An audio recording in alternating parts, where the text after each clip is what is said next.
welcome, everyone. We are here with our dear friend, Chief Phillip Scott, who we had a chance to meet when we moved to Marin 5 or 6 years ago. Before we get started, we'd love to read your background and bio for those who are new to your work. Of mixed ancestry and thrice struck by lightning, which I didn't know, Chief Phillip Scott has faithfully walked the native path for 40 years, learning from and sanctioned by traditional medicine and holy people, tribal spiritual leaders, wisdom keepers, and elders from several indigenous cultures. Annually Sundancing in the Lakota Tradition for over 3 decades and a member of the Native American Church, he is a ceremonial leader and traditional healer, entrusted to share Indigenous wisdom and medicine practices with the contemporary world. He's also an advisor and presenter, as well as a consultant for educational, spiritual, medical, and environmental institutions, as well as for corporations. In addition to directing and teaching the programs at Ancestral Voice, the Institute for Indigenous Lifeways in Northern California, he maintains a private healing practice, performs ceremonies, gives lectures, and leads pilgrimages worldwide. He is also skilled at survival and primitive technologies, which we'd love to learn more about, and is a licensed EMT. So we are really happy to be with you today. So welcome, welcome. Again, it's a pleasure to be with the both of you. Before you even got started with your work today, when we first met you, we learned that you were a ballet dancer. And I was like, wow, because I've always loved ballet. Can you tell us a little bit about the start and how you transitioned from being a ballet dancer to a full-time healer and spiritual teacher? Well, we have to rewind the clock even farther back, because I started having what's known as big medicine dreams when I was 6 years old. And that's when I became visited by Indigenous medicine people and spiritual leaders and chiefs, and they would communicate with me in the dream time.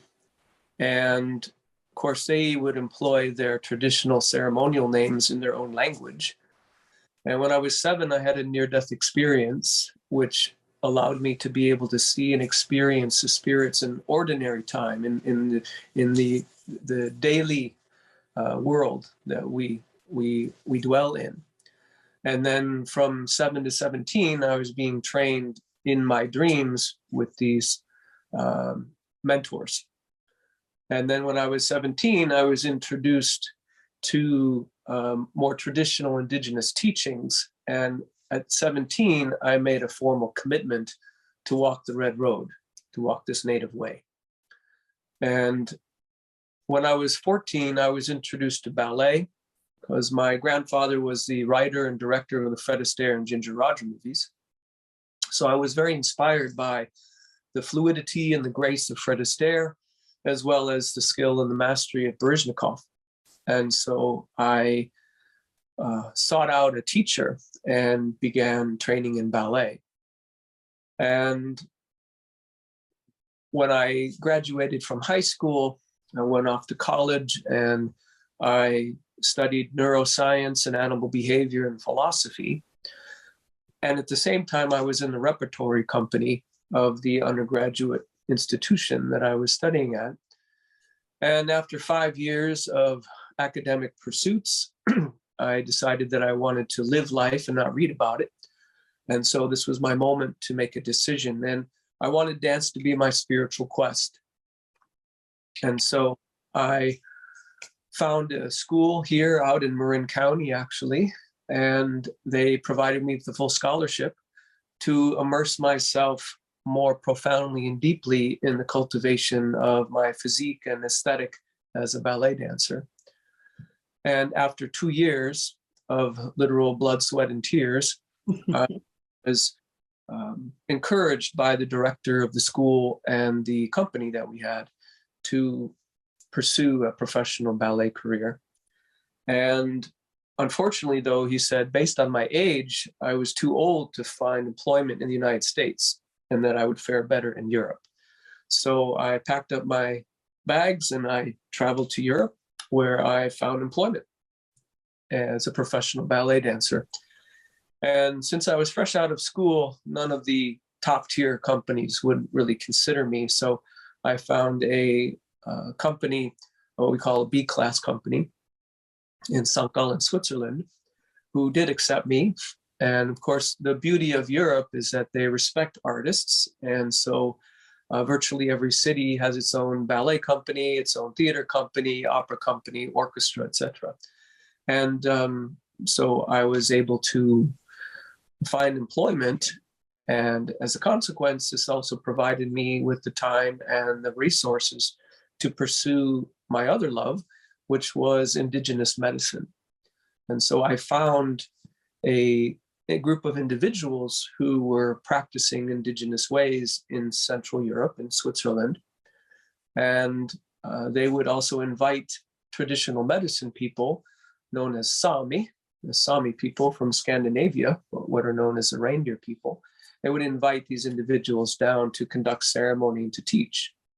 And I began to create alliances with them, and a few of them encouraged me to head up to Scandinavia, because the Sami, as well as the Basque people, which are between the Pyrenees, or in the Pyrenees between France and Spain, have never lost their traditional roots.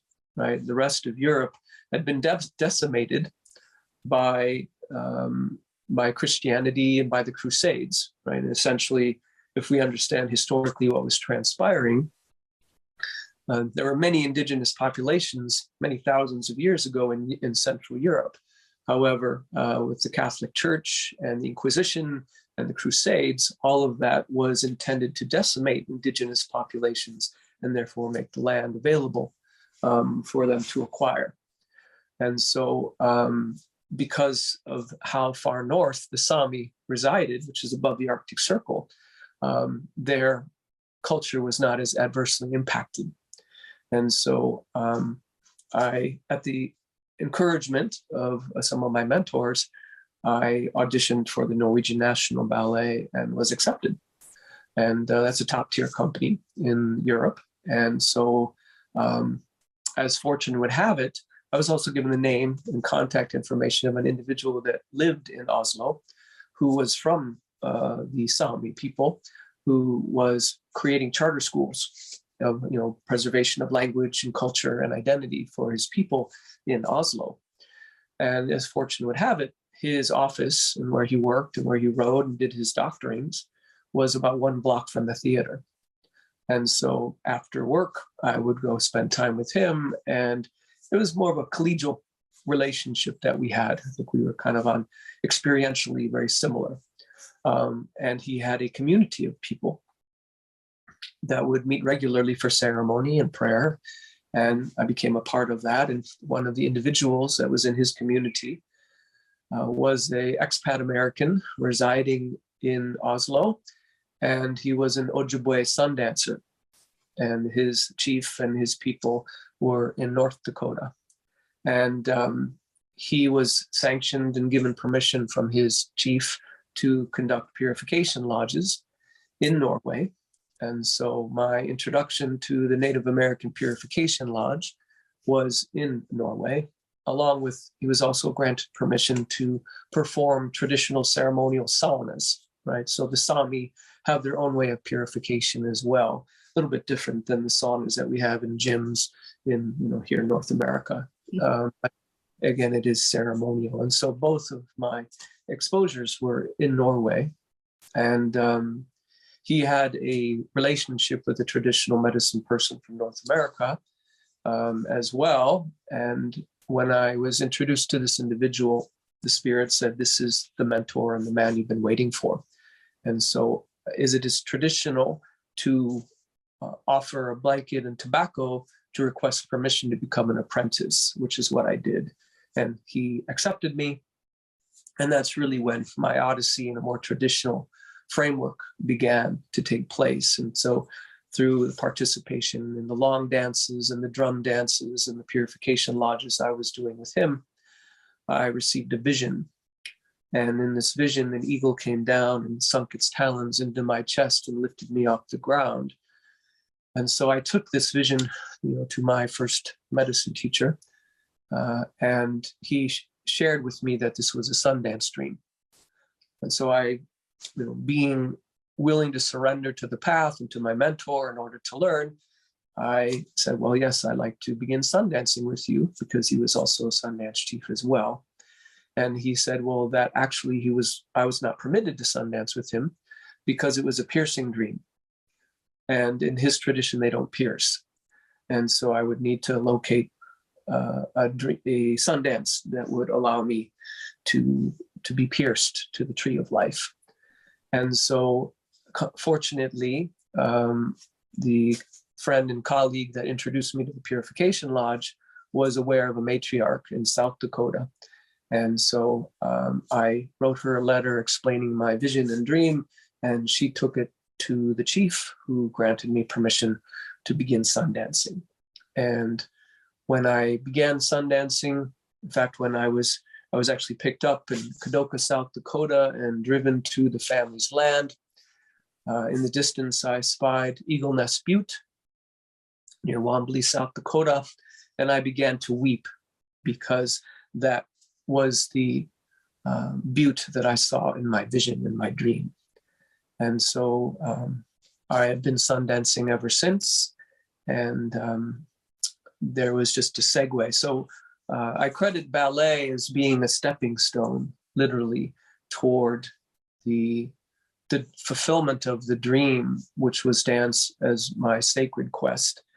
Because as time went on within ballet, I became rather disenchanted with the profession, because back then, and it's kind of changed somewhat, but when I was there was a disrespect for the dancers, and regarded, unless you were a soloist and a principal. Right? So when I was dancing in those roles, I was given respect and creative and artistic license, whereas in the court of ballet, there wasn't that same level of respect and esteem.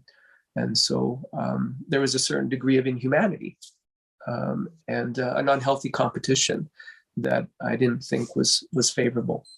And so when I found Sundancing, I really found my niche and felt the fulfillment that was lacking in the ballet world for me. Wow, what a story. So for people who are new to Sundancing, can you describe to us what that is? Well, the Sundance is a ceremony of sacrifice. It involves profound healing and renewal. For myself, when I emerge from the final Purification Lodge of that year's dance, it's the commencement of our new year. So we don't really align with the Gregorian calendar. It's essentially a 9-day ceremony. And of course, dancers are preparing all year. So as you have received from the frequent texts that I send out to you and to other members of my community and students, that we prepare and purify all year. And so we're doing bi-monthly purification lodges and paying attention to our dreams, because dreams are gifts from the spirit world that help us to receive information and guidance. And so, we may receive information about the regalia that we are to prepare, or the specific intent that we need to focus on for our dance.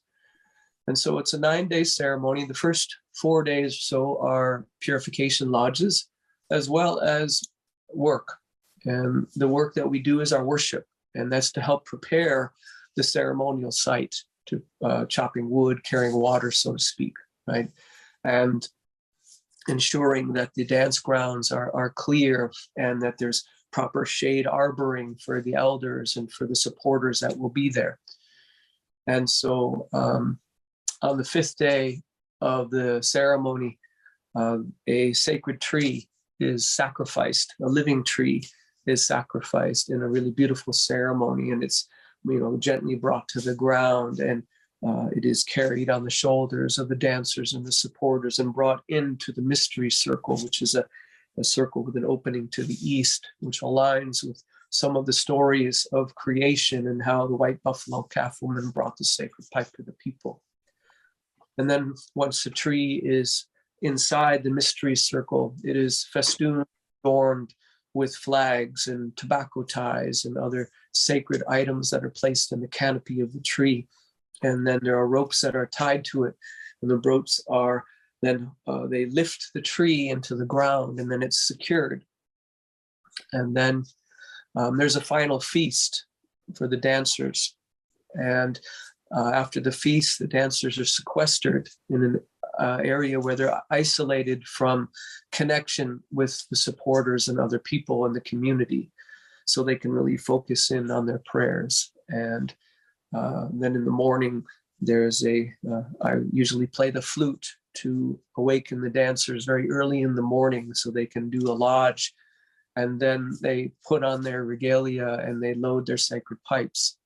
And then in a procession, we enter into the mystery circle. And then for the next 4 days, we are praying and dancing from sunrise to sunset, and without food and water and sleep, very little sleep.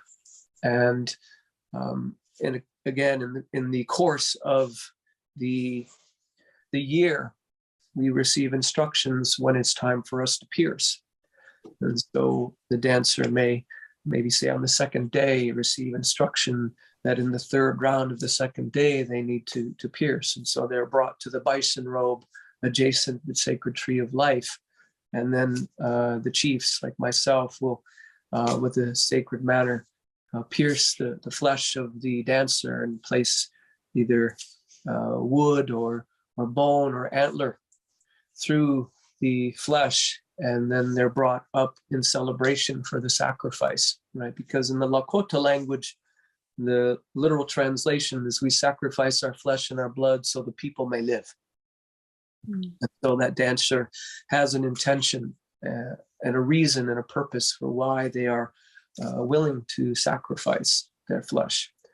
And so perhaps it's there's an infirmity in their family of a loved one, or perhaps they're celebrating a new life, a new birth, or a new beginning. There's a plethora of reasons why dancers will offer up their flesh and their blood this way. And then to those skewers, the ropes are attached, right? And then they pull against a tree, and the tree is the tree of life. And so those ropes become an umbilical cord that feed the dancer from the sacred, but also that dancer can direct their prayers through the ropes to the tree that then sends it out and emanates in all directions to all people that they're praying for, that relationship. And that occurs for 4 days. And then at the conclusion of this 4th day, they will leave the ceremonial site, and they're celebrated by the community, and gratitude is expressed for their sacrifice. And then there's a feast to allow them to integrate back into the community and back into their bodies, because they've been in the spirit world. And then we place what I say moccasins on our prayers. So we walk those prayers in the world. And so that is, in a nutshell, the Sundance. And of course, when the dancer breaks free, they have open wounds, right? So the flesh tears from the tree of life. And these wounds are kind of analogous to the stigmata, right? So these open wounds allow the love and the power of the Creator and the earth and the ancestors to flow through them. And so many times the individuals, like the supporters, will come in for doctoring to receive healing from the dancers, and I'm reminded of the chief who bonded me, that in his latter years he was confined to a wheelchair.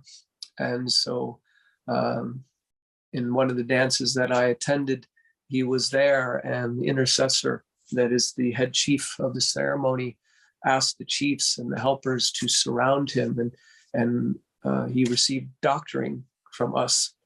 And he was facing the east, and he was weeping, he was crying, due to the beauty of the moment and the medicine that he was receiving. And he turned the wheelchair around, and he literally pulled himself up out of the chair, and he stood. And with just some support from his sons on either side, he walked to the tree, and he was unable to even walk before. So this is the power of the medicine of the Creator and the earth and the ancestors, when we can become instruments in the relief of suffering in this world. And there's so many cases of individuals who have been touched and doctored and healed from very serious afflictions and imbalances as a result of showing up to receive healing from the dancers and the helpers and the chiefs in the ceremony. What I want to first go to is the idea of when you were really young. You said maybe between like 4 years old, and you started getting dreams and visions from the ancestors. They were coming to you to teach you. And I guess my question to you is, why? Why did they come to you? So for me, that the question of why is problematic. I much prefer to say what, meaning what may I learn from them?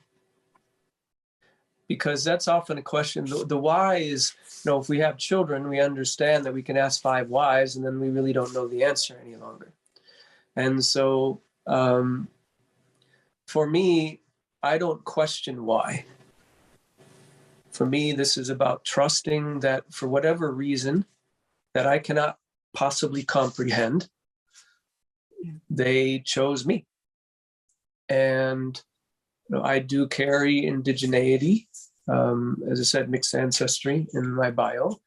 And so for whatever reason, they selected me. And I think part of this has to do with understanding that when it comes to ancestry, you have blood lineage, but then we have relational lineages, right? So for yourself and all of your listeners and viewers, I'm certain that their dreams are not solely comprised of their blood ancestors.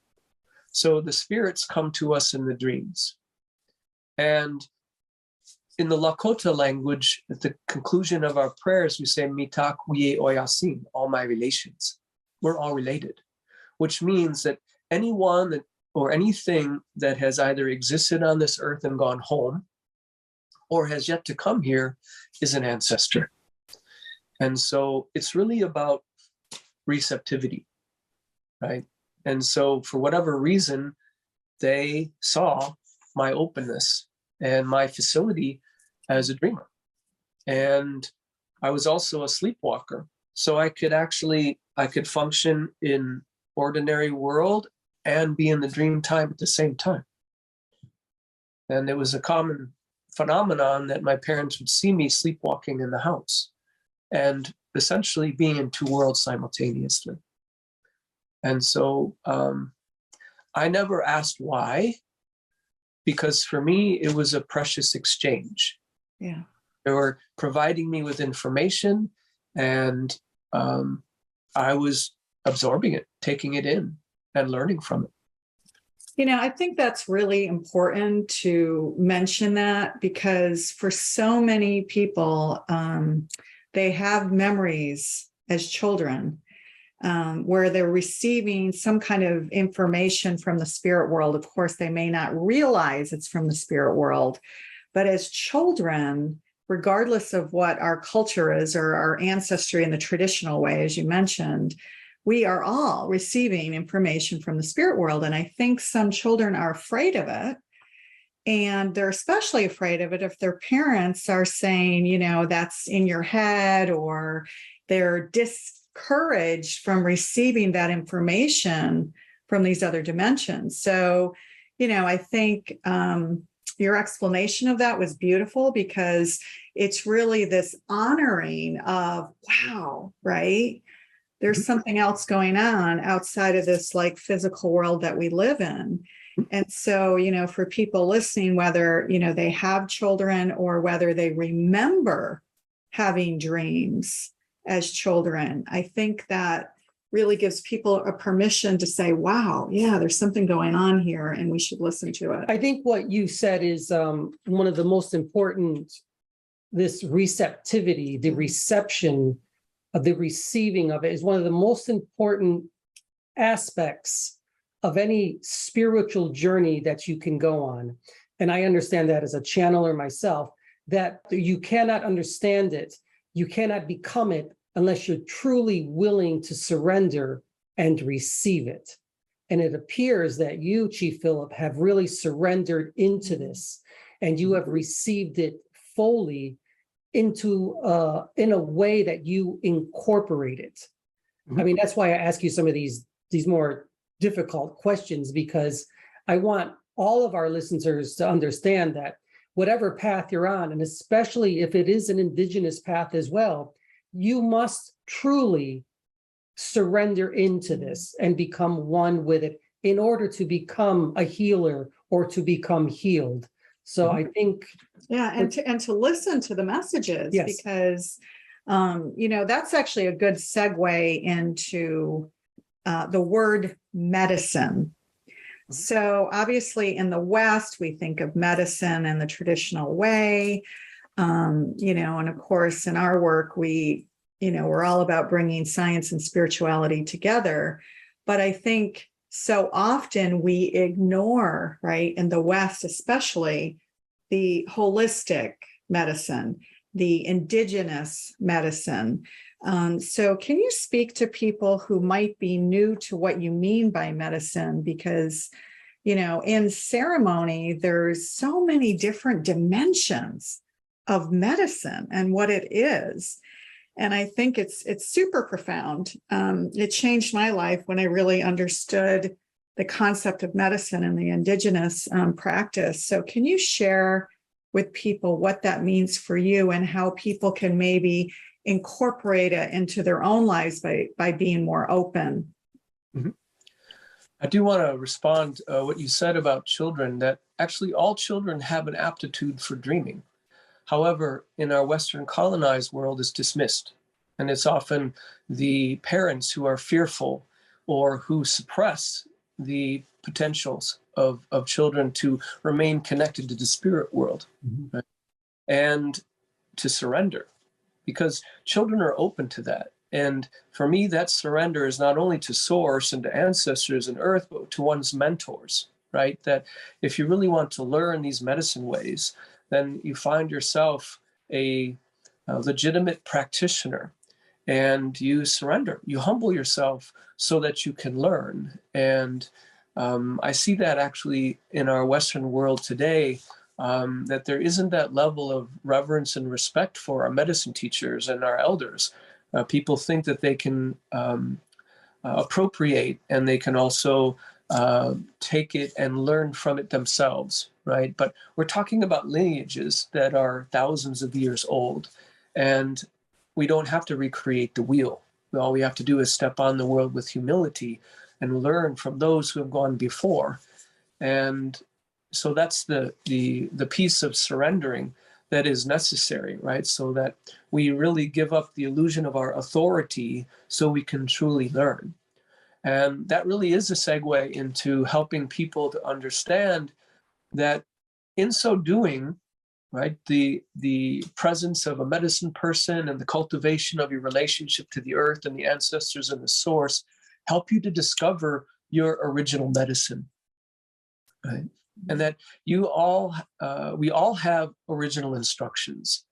And so I have a lot of people who come to me and say, why me? And I say, why not you? That's I love that. Because when you're being called, right? So for me, when the path beckons, you accept it, you surrender and you follow it. And it's unpredictable and mysterious, and it's going to be extraordinarily challenging, but it's enriching.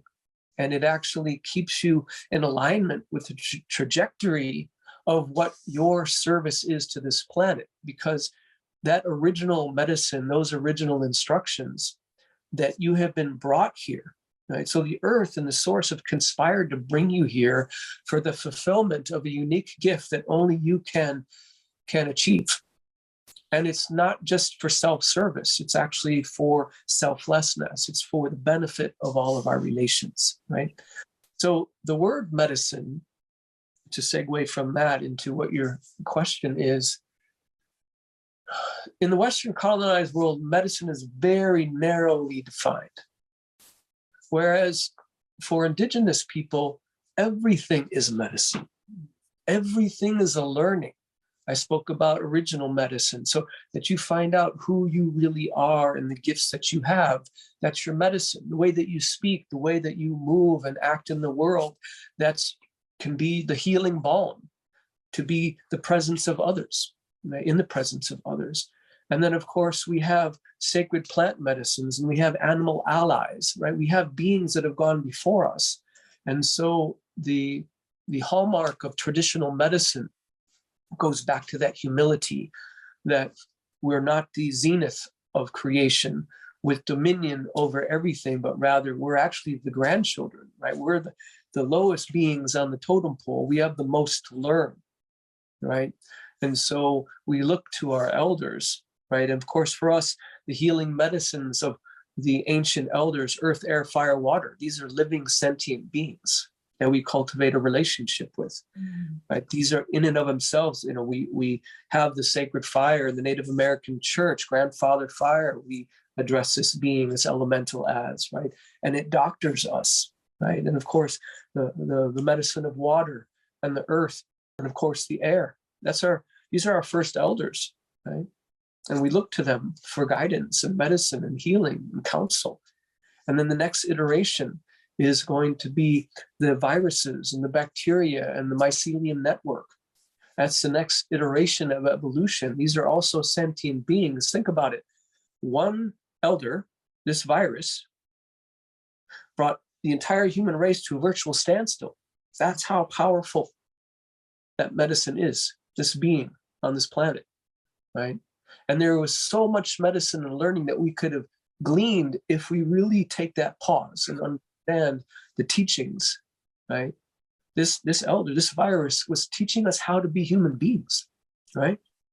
In terms of learning how to establish healthy boundaries, how to take care of the earth, right? It showed us, that this being showed us that if we can learn how to live more sustainably and responsibly and respectfully with our mother, the earth, she can regenerate. Yeah. And so there was tremendous learnings we could receive from this virus, right? And these elders. And the next iteration is the plant world, like all of the herbs and medicines that are here. There's no such thing as a weed for us. It's all medicine, right? And of course, you have the sacred plants with very specific ceremonies that have been handed down for thousands, hundreds and thousands of years, right? So we have reverence and respect for the sacraments on this planet, and for me, it's a little disconcerting with the lack of respect for some of these sacramental medicines now, and the appropriation that's going on when Indigenous peoples have cultivated that relationship with these sacramentals for such a long time, And then the next iteration is the animal relations, right? So Indigenous peoples look to the animal world, for guidance and healing and balance, right? And then, of course, in all of the oral creation stories, every single one of them on this planet, human beings are the last to be created, which means we're the grandchildren. We have the most to learn, right? And when we draw upon the wisdom of our elders, all these other beings, and we humbly walk a path, and it requires, in all of my travels all over the world with fellow colleagues, other chiefs and medicine people and traditional healers, it takes 10 years of apprenticeship to become a traditional healer, right? And so it's problematic when we have individuals that take a weekend workshop on shamanism and then become a shaman, right? And or they're leading ayahuasca journeys after getting some kind of week-long certification, and they're bringing Westerners down to Peru to do it. Exactly. It's quite frightening, actually, that that's happening.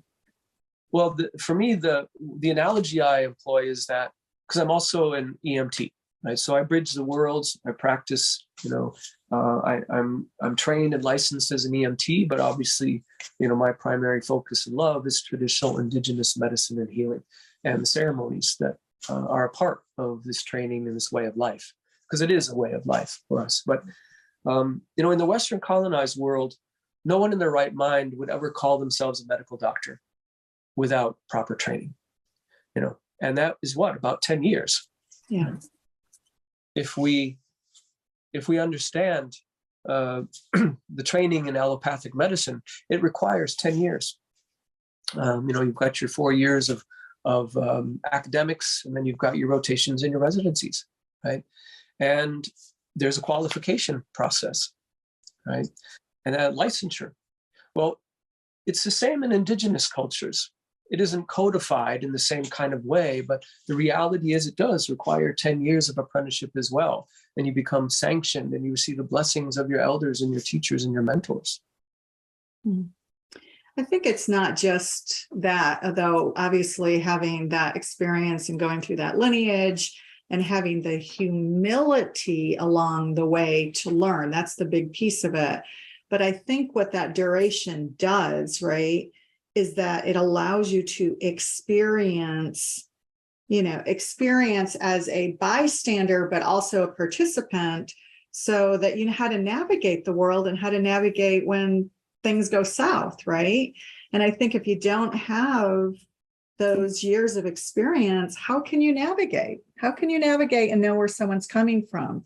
I don't know. That's what it feels like to me. I mean, even in our experience of going through our path, that when I think about where we were 10 years ago compared to today, it's not even close, right? So, I definitely second that. Oh, yeah, most definitely. Yeah. I mean, it takes years and years to become, just a healer. When I say a healer, I think about all of my years of Kung Fu and martial arts, and it's been now about 25 years of training, and you still continue to learn. You still are always learning. As a healer myself, or I should say, a lot of times I don't even consider myself a healer, but I am a channeler of these energies that work through me, through Renee, to do the healing themselves. But you have to surrender into it. And I think, and it takes many years and a great many of masters to help you get to that point of where you need to be, just to say, okay, now I'm ready to assist in this healing. Well, and I think Chief Phil, you also brought up a word several times that I think is really important to echo here, and that's humility. Because I think along the way, sometimes we can get to this idea, oh, wow, we're progressing, we are something. And, it's not to say that we aren't something, right? I mean, we should honor the path that we're on, but we should always be humble, because I think in that humility, right, that's when we learn the most. Because when we're in that place of humility, like you were saying before, you're not in it for yourself. You're here for contribution and service to the all. And with that humility comes this honoring of all aspects of it. It's not just contribution to all of humanity, it's contribution to the all, right? Because we're connected to all of it. And as you so rightly pointed out, earth, wind, fire, water, right? These are our teachers, right? Because they're part of us. There's no separateness from it, right? And every tradition talks about the suffering is related in when we feel this separateness. And, the indigenous cultures, right, they were the first to really teach that there is no separateness. We're one and we're all connected. Well, yes, we're connected, but there is diversity. So the reality is, it's not just that these elementals exist within us, they actually have existence outside of us. And that's actually really an important point to stress, that, you and I, we have a common humanity. We are connected, right? Everything is interrelated, but we have to also honor the sovereignty of every being on this planet. So there is a plurality. There is, fire does not just exist within me metaphorically or even actually through the firing of the neurons, but rather, there are wildfires that exist on this planet independent of my existence, right? So we have to be aware and sensitive that, every individual also has their own sovereignty, has their own will, their own intent, their own medicine and instructions. And there is also within this diversity a fundamental connectivity and unity. But do they all have consciousness? Everything is sentient. Yeah. Yeah. In fact, I don't even use the word consciousness because that implies unconsciousness. So there is no unconsciousness on this planet or everywhere in the entire universe, right? So everything is sentient and conscious. There is no unconsciousness. So what we're really referring to is a continuum of awareness from sleep to full wakefulness within the field of everything being sentient and conscious. Chief Phillip, do you think that we as human beings, when you think about sentient beings, and do you think, because you speak about the this world and the sleep world, do you think that we are, in a sense, as human beings, trying to become, how do I say this, awake again? Is that what we're doing? Are we rebirthing ourselves? Are we becoming awake again as sentient beings? Is that what we're trying to do? In this physical shell. So when we're no longer in human form, we become an ancestor or a spirit or a ghost, right? Depends on whether or not that individual has unfinished business, right? If someone who passes away with unfinished business, they're not allowed to travel yet. They've got to clean up their act, so to speak, before they're allowed to move on to the next stream. So there's a level of wakefulness there, right? And then we incarnate into this human form. And unfortunately, in the colonized world, the educational paradigm is predicated on forgetting, not on remembrance, right? So that's why many sacred traditions, say like in Buddhism, right? When an individual asked the Buddha, who are you? He said, I am awake, right? And so we're talking about the quest to liberate ourselves from the slumber of domestication, right? And there's this insidious force of domestication, of conformity, of colonization, right? And there's a part of us, right? We have an intrinsic, each and every human being has an intrinsic indigeneity, right? So it's about awakening that wildness again, right?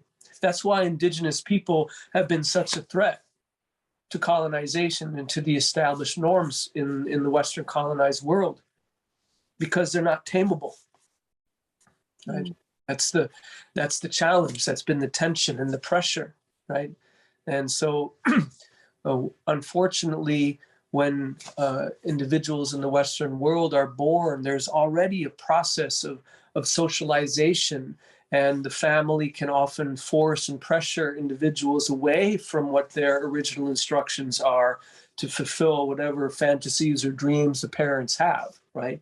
A lot of people that come to me say, I feel empty inside because I'm not really living my passion or my purpose, right? And so that's the insidious force of domestication that I'm referring to, right? And so to liberate ourselves from that, to begin to wake up to see things as they actually are, that's the quest of many sacred traditions, right? So we come back to that sense of being fully awake, fully alive, fully aware. And of course, we have all of these methods or systems that actually contribute to sleep. Socially sanctioned substances like alcohol, for example, right, which dull the senses, that cause escapism. We also have our phones. Yeah. Ironically, here we're using this technology to, share with the world, but at the same time, I see people embedded in their phones, enslaved to their phones, rather than the master of technology. They're enslaved by it. right? The first thing they do in the morning when they wake up is they look at their phone. The last thing they do when they go to bed, right, is to stroke their phone, right? And so that's a problem, right? Because it also interferes with socialization. We see this often with our youth, right? That they're not able to engage socially any longer, to be able to hold a mature, cogent conversation, and also the diminishment of attention spans. Yeah. That things have to be clickbait. They have to be in short, easily digestible packets, right? Are people reading lengthy books any longer, right? And it's a problem because it speaks to the decrease of our awareness and our attention, right? And of course, we have many afflictions today in terms of, which having to do with attention deficit disorder, right? Which is really more a function of the inundation of stimulation that people have, that they're not able to focus any longer, right? So all of these things are contributing to us actually becoming domesticated. But what is the underlying purpose of it all? Where does source, where does God, where does all of that come into this purpose of this colonization? What's going on here? Are we slowly waking up to it? If we look at, we have to kind of pull out and see eagle vision here, right? That from our evolution as a species, that there's been a slow trajectory toward wakefulness, right? That we see, that there was a time when indigenous peoples were on this earth and had a very different relationship to the natural world, right? And then for whatever reason, a seed of forgetfulness came in, and there became a different dream, the dream of colonization, the dream of disconnection and separation, right? And it began to dominate, right? And began to infuse and oppress. Like today, for example, we're talking about Indigenous Peoples Day, right? Which was formerly Columbus Day, right? So there's the extolling in our Western colonized world of people who perpetrated genocide, right? And of course, there's so much misinformation. So the narrative in the past, the narratives have often been perpetrated by the oppressors, right? To fabricate and paint a picture that isn't true, right? So the reality is Columbus never stepped foot on the shores of North America, of Turtle Island, right? His campaign of genocide and enslavement was in Puerto Rico, in Boriquín, in the Dominican Republic, in that archipelago, right? That's where his devastation was wrought, right? And it came from a different dream of forgetting, right? And that dream involved domination and domestication, etc., right? And acquisition and assimilation. And fortunately, there have been those who have been able to stand up against that, right? So the indigenous nations of the world who are still around. And of course, we're talking about profound extermination of indigenous peoples throughout the globe, right? And yet there's also been strongholds, right? So the Sundance, for example, right? In the late 1800s until 1978, in the Carter administration, for almost 100 years, the Sundance was banned, perceived by the Catholic Church and, of course, the collusion with the federal government that it's a gratuitous bloodbath. The hula was also banned as a lascivious dance of sexuality, right? It was only until 1978 in the Right of Religious Freedom Act for Native people that they were able to openly practice their ways of life. Now, in that window of 100 years, or virtually an entire century, did the Native people stop and capitulate? No, of course not. They took their ceremonies underground because they were not going to allow anyone to tell them how to worship and how to be and how to live. which is also why there are individuals who are willing to perish and die, right? Literally sacrifice to protect and preserve their way of life, right? And so there have been these pockets of resistance against the pressures of oppression. We're seeing this in the Middle East right now, right? Young girls, right, are standing up against a system of oppression toward the feminine, right? So there are these movements that have taken place. There are those that are not willing to capitulate to systems that oppress and suppress. And that for me is the awakening. We can look at Martin Luther King Jr. here, which is basically what we had apartheid in the United States, right? And he and many others, and not just Black nations, right? There were those that were allied, right, in the Asian community as well as the white communities that understood that this oppression was not something that was healthy, right? And so if we see, again, we pull out to see the eagle vision that there's a trajectory in our humanity toward change, right? And that change is a way that we relate with each other in a healthier, respectful, loving kind of way. Yeah. And there's going to be, forward movement and backward movement, right? Here in the United States, for example, right? I would never call them supreme. The Supreme Court, for me, the only thing that's supreme is the creator. Wakantanka, creator, and the earth and the ancestors, that is supreme. Mm-hmm. But here, the courts in the United States have regressed. Right? We've really denied women and those who carry a womb their rights to their physical autonomy, to their own healthcare choices, right? Yeah. So going to be movements that are forward.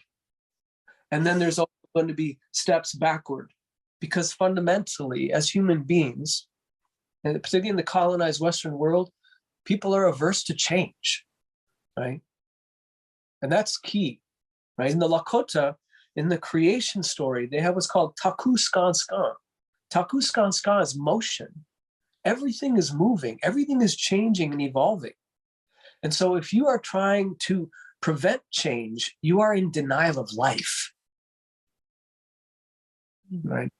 And that's what I see. The tragedy is that most people are not really living. They're embedded in patterns, embedded in wounds and fears that are gripping them, right?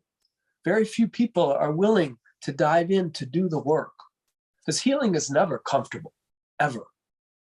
To unpack these wounds, the fears, the addictions from the past, from the legacies that have been passed to us through our bloodlines, right? All of us have work that we can do. And that's really, for me, ultimately why we are here. Yeah. Right? Mm-hmm. Each individual is here not only to fulfill their original instructions, but to heal, to liberate themselves from the shackles of wounding from the past generations, to ensure that future generations don't have to carry the same onus and burden. It's healing forward and backward. I mean, it's, it kind of makes me think of all the traditional holistic healers in Europe, right? Women who were called witches. And they probably were very proud to be called witches, because essentially they were just healers of the earth. That's all they were. But of course, the Catholic Church stoned them, killed them, burned them for it. And, to this day, there's still that remnant, that residue, right, that women feel, and they want to step into that because it's part of their DNA. Mm-hmm. It's part of their DNA, but they've been conditioned by their parents that it's evil, it's wrong, it's anti-God, it's, and so all of that gets carried forward. And I think what's happening now is like these mini wake-up calls are happening everywhere. And, the thing to remember is we don't know what we don't know. And so when those glimpses of real truth, that inner truth come forward, we need to embrace them, not shut them down. I mean, an example that I had was when I was traveling through Africa in my early 20s, because I had lived as an exchange student in South Africa and had to witness apartheid. And then coming through and out of that and teaching English to an all-girls school in Lamu, Kenya. And what I was astonished by, right, because I thought I was educated, I thought I was open-minded, they had completely different maps than the maps that we had in South African schools. Mm-hmm. So in other words, this colonization and this conditioning, I had been part of. That's how I learned, right? I learned from those traditional colonized maps. And so for me, what a wake-up call to see these other maps and realize how they felt, right? Being completely locked out of history, really. Left out of history. Their origins were left out of history. And to me, that was just, it pierced my heart, is what it did. It pierced my heart, looking at those little girls that I had to teach and knowing I came from that world and they were looking to me as their teacher. And I realized, okay, I better learn these maps. Mm-hmm. I better learn their ways, so I can learn as much from them as they can learn from me. And I think that's what we all need to remember. Where are we, in your opinion? And I really respect your opinion, Chief, so much. And I really respect what you do. And you always amaze me all the time. Your journey, your depth of knowledge, your depth of faith, the ceremonies that you hold, the way that you hold yourself, everything is just, I take my proverbial hat off to you. And I have so much respect for you. Where do you see us as humanity today, from 100 years ago, from 500 years ago, from 1,000 years ago, from 2,000 years ago? Where do we stand now, in your opinion? Sort of depends on the day. So how much media I have consumed that day. I'd have to say that considering our trajectory and cognizant of many of the prophecies of different indigenous cultures, that we really are at a tipping point, right? That we're literally standing on a precarious threshold, and that either all of us are going to wake up and assume responsibility and remember our original instructions as a species, which is to be responsible, loving stewards of this earth and all beings upon creation with us, or we're going to cause our own demise. And because the current trajectory upon which we are is unsustainable. And if we look at the state of the world, if you look at what I call the inflammation that is happening on our earth with this global warming, as well as the concomitant inflammation within interrelationships with people, right? All the wars that are being waged, the interpersonal and intrapersonal strife that is occurring in the world, that it's a very rich time. It's a very challenging time. Obviously, if I just spoke about that 100-year span of the suppression of indigenous peoples. And so even though there's been certainly favorable legislation that has occurred in support of them, at the same time, there's still oppression that is happening amongst indigenous peoples to this very day. And there's still, for example, the rape and the abduction of many indigenous women and children that is happening and doesn't get the press and the media that it deserves. And that's just, a consequence of what's happening, the original source of that suffering being colonization and assimilation, and the abduction of Indigenous people from their nations into boarding schools, for example. So my Lakota mother, she was abducted from her family, placed in a boarding school, experienced the atrocities that I won't mention here on our call here. But, you know, and we see that happening, for example, with all of the unmarked graves that occurred in the media about what's happening in Canada, right, with the residential school systems there, right? And so there is tremendous work that we still need to do, right? We need to make sure that we have what I call a 500, 700-year plan, right? We need to think about 7 generations forward and backward, right? We tend to be in the Western colonized world very myopic in terms of our sight and our vision, right? Whereas I think about the 6 nations, the Haudenosaunee people, the Iroquois Confederacy, and the Great Law of Peace, and they said that we need to consider our actions and our words and our thoughts for 7 generations and beyond, right?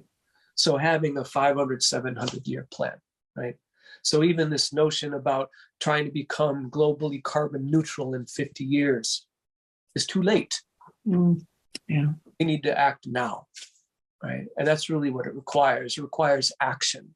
And and this is the point that we, begin the process of decolonizing ourselves, just like you mentioned. It's like, I need to educate myself about these other maps, right? I need to become aware of how I'm impacting the earth through my consumption, right? So on a very personal level, right, we begin to act for the betterment of the whole. And then if we all do that collectively, then we have a chance, right? If the forgetting continues to eclipse the remembering, then we're not going to prevail as a species, and we're going to take many species along with us. I mean, the amount of species that are departing from this planet daily is extraordinarily troubling and disconcerting, right? And I'm also an avid scuba diver and scuba instructor, and I see the plastic in the ocean, right? And it all starts with how we consume, right?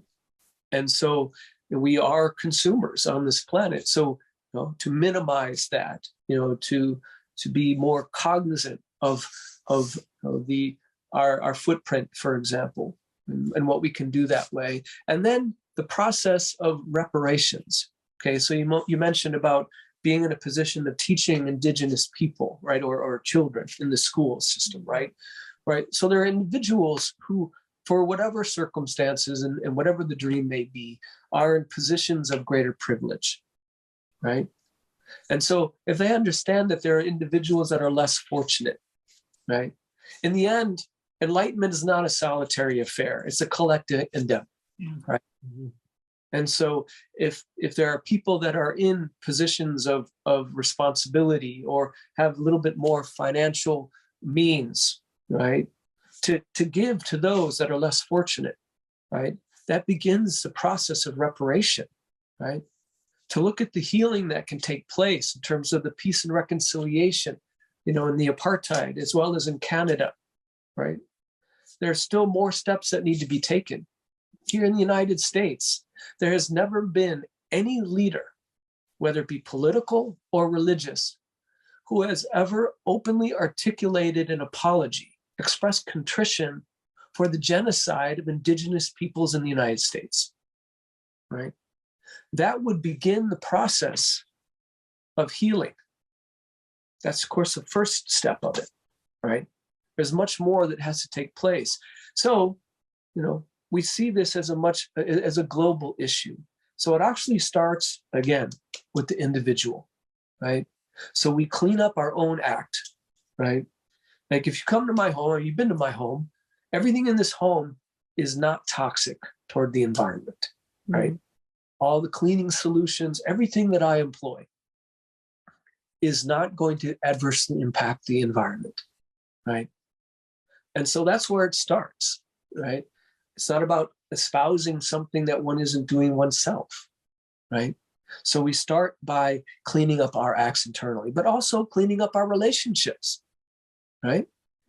If we have strife or issues with others, and that doesn't get resolved, we carry that poison and that toxicity into every other interaction we have.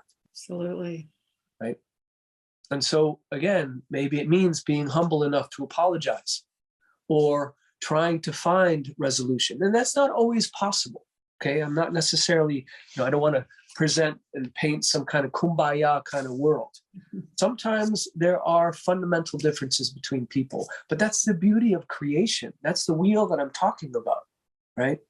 Maybe you will be sitting across from that wheel, someone else, and you don't see eye to eye, but everybody has the sovereign right to be here, even if they don't concur with your position. Yeah, absolutely. And so we need to find a way to have a common ground, to negotiate. I don't like the word compromise, right? When you use the word compromise and you say, I've compromised, then there's a diminishment. Rather, I prefer the word negotiation. We negotiate to find equitable solutions so that both parties are heard and respected, and maybe a common ground is achieved. Yeah.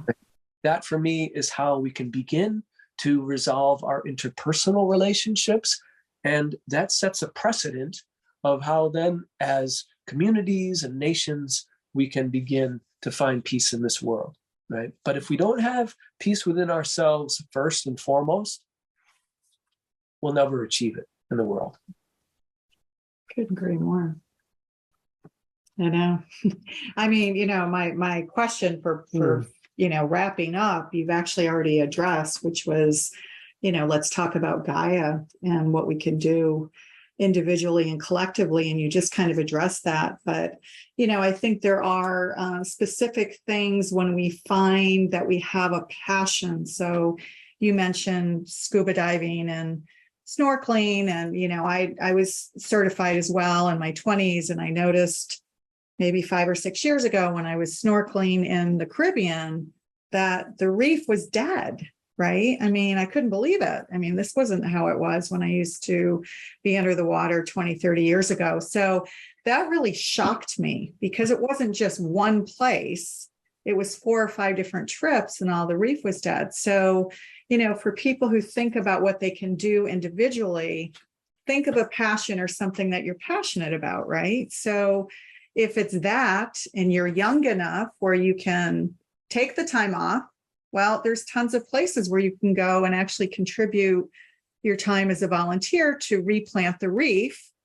And if you're older and don't have the time, but you have the money, as you were saying, if you have means, write a check to help protect the reef. So I do think that was really well said because it comes from a place of, we were talking to someone in an interview, I can't remember the other day, but they were pointing to the example of The Inconvenient Truth with Al Gore and how it was so big and it was so grandiose that nobody could touch it because it felt like this dismantling and nobody could get their heads around it and it didn't impact them individually. So I think, to your point, people will start acting on something that they care about. And that's a place to start. Mm-hmm. What do you most care about, right? And start there. What I teach and espouse is what I call awakened warriorship. Mm. There are awakened warriors throughout all traditions around the world, right? This is basically the wakefulness that I was referring to earlier, okay? And there is a plethora of possibilities. There's many wars that are being waged out there, right? So you have to find what your niche is, right? Whatever you gravitate toward, maybe you receive it in a dream and an instruction in terms of where you need to devote your love and your time and your energy, and you pursue that, right? Maybe it has to do with women's rights. Maybe it has to do with environmental justice or indigenous rights, right? So you find, you'll find your niche. You find what resonates with you, and then you pursue it and you invest your love and your energy and your passion to it so that you can make a difference in the world. Yeah. I think that's really the key. And I will say that, prior to Al Gore, as well as Greta Thunberg, indigenous peoples were speaking about these earth changes well before these voices came to the fore, right? And if anything, Western science is catching up with Indigenous wisdom and Indigenous science. That's right. Yeah. And so it's important because Western colonized people really focus on rationality, right? They focus on the science of deduction and logic, right? Whereas with Indigenous people, it's observational, and they listen from their heart and their spirit, right? So there were visionaries, and they were seers, and they were prophets that were speaking of these earth changes well before it was ever posited. Even the word Gaia comes from James Lovelock in the 50s, right? So we say Mother Earth, right? So that is literally a kinship term, right? And so there's a deep fundamental recognition by Indigenous peoples of our interrelationship with our mother, the earth, right? With Father Sky, with Grandmother Moon, right? These terms are not arbitrary. They really signify interrelationship and interconnection, right? And so that's really, critical for us now. We need to take care of the earth. She's our mother. And if we do not take care of her, we will perish. So well said. Any parting words before we close? Wow, so much wisdom tonight. I would encourage the individuals that are on this call and listening and viewing this to be cognizant of their relationship to their locale, to be aware of their surroundings, of the environment in which they're in, and even to understand that they are occupying land, right? So that we are cognizant and aware of the original inhabitants, right? So, I and we reside in the San Francisco Bay Area, right? So the coastal Miwok, Ohlone, Pomo nations, as well as others that utilized and lived in this watershed and stewarded it for millennia, right? I really encourage, particularly on this day, which for me, every day is Indigenous Peoples Day, to really become more informed about the original inhabitants of the area that they're dwelling in, as well as to learn how to, learn about their water, right? Do you know where your springs are, right? We kind of, you intimated a little bit about being aware of wilderness survival, right? And interested in that, right? So for me, understanding your watershed, understanding the wildlife that is a part of your world, right? That for me ties in with presence and awareness, right? Most people are so oblivious to their surroundings because they got their eyes on their phone rather than looking at the world around them. Are they aware of the changes that are taking place in their environment, right? And taking care also of their relationships, right? Starting with themselves, right? Making sure that they are maintaining health within themselves in terms of making sure that they're exercising and sleeping well, and the nutrition that they're taking in, as well as the information that they're taking in. Yeah. All of that's going to impact our health, and so cultivating healthy relationships and socializing properly, which is why we continue here at the Institute to offer ceremonies that everyone's welcome to participate in. During the entire pandemic, we continue to offer our ceremonies, albeit with modifications to safeguard individuals, because I saw the profound challenges that people were experiencing in profound depression and difficulties because of this notion of social distancing, right? And so for me, there's a difference between social distancing and physical distancing, right? And so it kind of implied isolation. Yeah. Right? And so that's why, I had spoken in council with other chiefs and my families, and they said, continue to offer the ceremonies, albeit with modifications to safeguard the people, right? So throughout the entire pandemic, my community continued to gather, right? And therefore didn't have the same issues that I saw happening with other people in other communities. And not one individual contracted COVID in my community during that window of time, right? Because we were actually supporting each other socially and emotionally, but also being respectful of how to be held in the ancestral container ceremonially and safely. Beautiful. Well, thank you so much. This has been an incredible time with you. Yes, I mean, you're an amazing human being. You're an incredible man. You're an incredible spiritual leader. And I think for both Renee and myself, we can say we're really, truly honored to know you and to have befriended you and learn from you as well as we've gone through our own spiritual awakening. So with that, thank you so much. Pleasure to share with you and your community. And yeah, I look forward to further conversations and connection and relationship. And I thank you also for the work that you're doing to disseminate the word and to provide individuals like myself with a platform for sharing, as well as for introducing people to other ways of perceiving and experiencing life and this journey that we're on together. Absolutely. Perfect. Thanks so much. Thank you. Aho. Takuyas. Aho.